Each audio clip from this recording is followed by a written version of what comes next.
جب مصائب کا ذکر سنیں آپ تو اس روایت اور حدیث کو اپنے ذہنوں میں لائیے گا، سمجھ میں آئے گا کہ ابو الفضل عباس ہیں کیا۔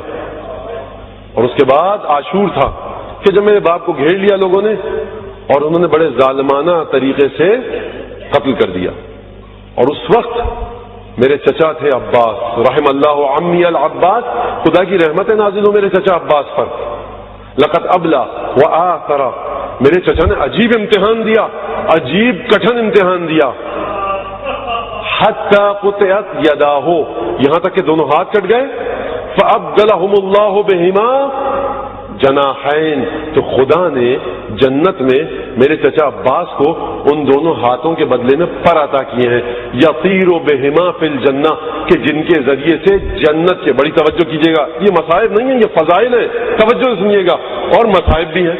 اب یہ سمجھ میں ہے نا بات کو آپ لوگ، یہ فضائل بھی ہیں، مصائب بھی ہیں، جس کا دل چاہے فضائل کے عنوان سے سنیں، جس کا دل چاہے مصائب کے عنوان سے سنیں، یہ آپ کی مرضی ہے۔ یطیر بہما فی الجنہ، یعنی بہشت کے جس مرتبے پر بھی جانا چاہے میرے چچا وہ جا سکتے ہیں۔ وَإِنَّ لِعَمِّيَ الْعَبَّاسِ مَنزِلَةً، اور میرے چچا عباس کی منزلت قیامت میں یہ ہے کہ یغبط بها جمیع الشہداء والملائکہ یوم القیامہ، کہ تمام کے تمام شہداء جب قیامت میں میرے چچا عباس کے مقام کو دیکھیں گے نا تو رشک بھری نگاہوں سے دیکھیں گے۔ کہ دیکھیے یہ مرحلہ ہے، یہ منزلت ہے حضرت ابو الفضل عباس کی۔ ہر دور میں انسان کا حشم ہو جائے، ہر دور میں انسان کا حشم ہو جائے، مینارہ تہذیب امم ہو جائے، لکھے گا وہی ہاتھ وفا کی تاریخ جو ہاتھ قلم ہو کے علم ہو جائے۔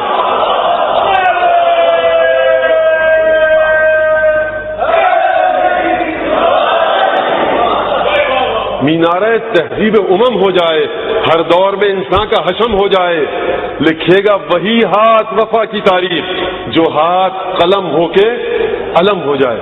کیا ایہام دیکھیے، توریہ دیکھیے، زومانے گفتگو دیکھیے، خدا کی قسم بڑا عمدہ شعر ہے، میری نظروں سے آج تک ایسا شعر، ایسی ربائی نہیں گزری ہے۔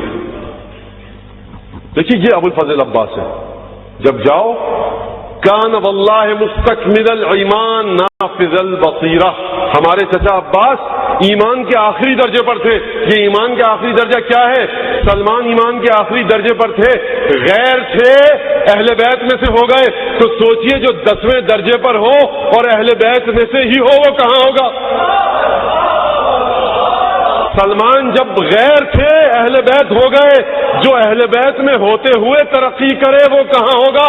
سلمان 10ویں درجے پر ہیں، ایمان کے آخری درجے پر ہیں۔ فرمایا سلمان من اہل البیت، سلمان بحر لا ينزف وکنز لا ينفد، سلمان ایسا خزانہ ہے جو کبھی ختم نہیں ہوگا، ایسا سمندر ہے جس کی تہ تک نہیں پہنچا جا سکتا۔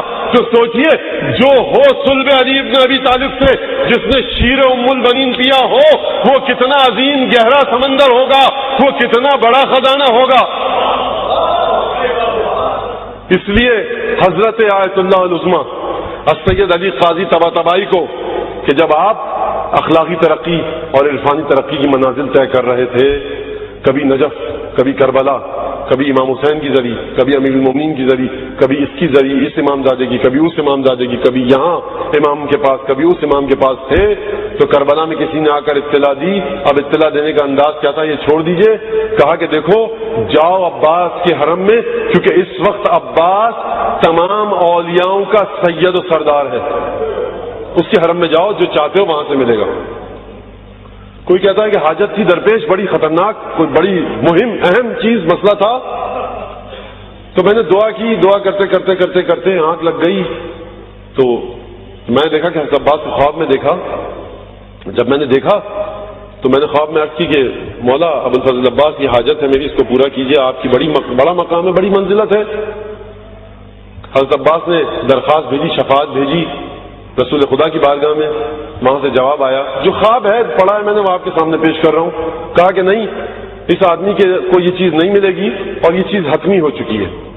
ملائکہ گئے رسول خدا کی بارگاہ میں اور کہا کہ ابو الفضل عباس نے درخواست بھیجی ہے. کہا کہ عباس کو جا کر جواب دو اس خواب کے مطابق کہ بھائی دیکھو یہ بات حتمی ہو چکی ہے, اب اس کا تقاضا مجھ سے نہ کریں. ایک دفعہ کہتا ہے کہ خواب میں نے دیکھا جو ملائکہ بارگاہ ختمی مرتبت میں تھے, ایک دفعہ کوہرام مچ گیا, ملائکہ میں کھلبلی مچ گئی. کہا کہ کیا ہو گیا؟ کہا کہ سرکار ابو الفضل عباس خود تشریف لا رہے ہیں آپ کی بارگاہ میں. ملائکہ میں کوہرام مچ گیا, ایک ہلچل مچ گئی. کہا کہ السلام علیکم یا سلام کیا, یا رسول اللہ یہ حاجت ہے اس شخص جس نے مجھ سے دعا کی ہے, یا میرا نام جو آپ نے مجھے عطا کیا ہے باب الحوائج, یا وہ لے لیجئے مجھ سے چھین لیجئے, یا ایسی حاجتوں کا عطا کیا. باب الحسین ہے ابو الفضل عباس. مومن کو یہ کہا گیا ہے. اب دیکھیے زیارت پہ آئیے ذرا. السلام علیکم یا ابو الفضل عباس, سلام ہو ہمارا آپ پر. آپ کون ہیں؟ سلام اللہ و ملائکتہ و سلام و ملائکتہ المقربین. اے ابو الفضل عباس خدا کا سلام ہو آپ پر اور خدا کے مقرب بندوں کا, یعنی ابو الفضل عباس کی بارگاہ ہے خداوندی میں منزلت یہ ہے کہ خدا بھی سلامتی بھیج رہا ہے. جبرائیل سلام کر رہے ہیں, اسرائیل سلام کر رہے ہیں, میکائیل سلام کر رہے ہیں, اسرافیل سلام کر رہے ہیں, یعنی تمام کے تمام وہ فرشتے جو عرش الہی پر ہیں وہ سلام کر رہے ہیں ابو الفضل عباس کی. وجمیع الانبیاء والمرسلین, آدم سے لے کر عیسیٰ تک سرکار ختمی مرتبت تمام پنجتن تمام ائمہ سلام کر رہے ہیں ابو الفضل عباس کو. یہ سلامتی ہے ابو الفضل عباس کے لیے. وہ عباد اللہ الصالحین, تمام نیک بندوں کا سلام ہو آپ پر ابو الفضل عباس. جئتک یا ابن امیر المومنین وافدا الیک وقلبی لکم سلم والنصرۃ لکم معدہ. اے ابو الفضل عباس میں جو آپ کی زیارت کے لیے کربلا میں آیا ہوں, میری مدد آپ کے لیے تیار ہے. میرا قلب آپ کے مقابلے میں سر تسلیم میرے قلب کا خم ہے. میں آپ کا خادم, میں آپ کا نوکر, جو آپ کا حکم ہو اس کے ساتھ ہوں میں. فجزاک اللہ فنعم الاخ المواسین. اے ابو الفضل عباس دیکھیے, ایک دفعہ میں اور آپ کہتے ہیں, ایک دفعہ پانچویں امام کہتے ہیں, وہ بات کچھ اور ہے پانچویں امام کی. فنعم الاخ المواسین. اے ابو الفضل عباس کیا قربانی دی آپ نے اپنے بھائی کے لیے؟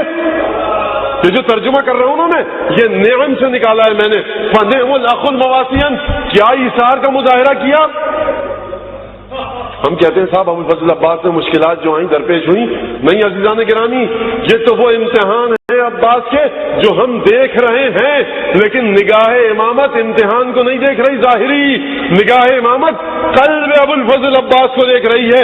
اس کی منزلت یہ ہے کہ اس قلب پر خدا کا سلام ہے, آدم کا سلام ہے, یعقوب و یونس و ابراہیم و نوح و موسیٰ و عیسیٰ کا سلام ہے اس قلب پر, ختمی مرتبت کا سلام ہے اس پر. عباس نام ہے مرضی حسین کا. یہ جو آپ کبھی بھی سنتے ہیں نا کہ سید الشہداء نے کہا کہ اب میں عباس کو نہیں سمجھا سکتا, بہن زینب تم سمجھاؤ, استغفر اللہ ربی واتوب الیہ. یہ عباس کی منزلت نہیں ہے. عباس کی منزلت یہ ہے کہ اس قدر عظیم شجاع بہادر ہونے کے باوجود جو حسین کا حکم ہے اس کی اطاعت ہوگی. آج کل ایک آپ نعرہ سنتے ہوں گے نا, طریقت اور شریعت. مولانا آپ طریقت کے نہیں ہیں, آپ شریعت والے ہیں, ہم طریقت والے ہیں. یہ سارے ڈھکوسلے پاکستانی ساخت کے اسلام اور عرفان میں آپ کو نظر آئیں گے. یہ پاکستان میں ساری اس طرح کی چیزیں آپ کو نظر آئیں گی. یہ پاکستانی ساخت کے اسلام کی بات کر رہا ہوں, جو نجف اور قم میں عرفان اور اسلام ہے اس کی بات نہیں کر رہا. یہ آپ طریقت کے نہیں ہیں, شریعت کے, ہم طریقت کے. تو دیکھیے ابو الفضل عباس کے خیام سے نکلنے کو, فرات تک جانے کو, پانی بھر کر واپس آنے کو اور شہادت تک کو دیکھ لیجیے آپ. شریعت اور طریقت کا درس دے دیا عباس نے. برحمتك يا أرحم الراحمين وصلى الله على محمد وآله الطاهرين.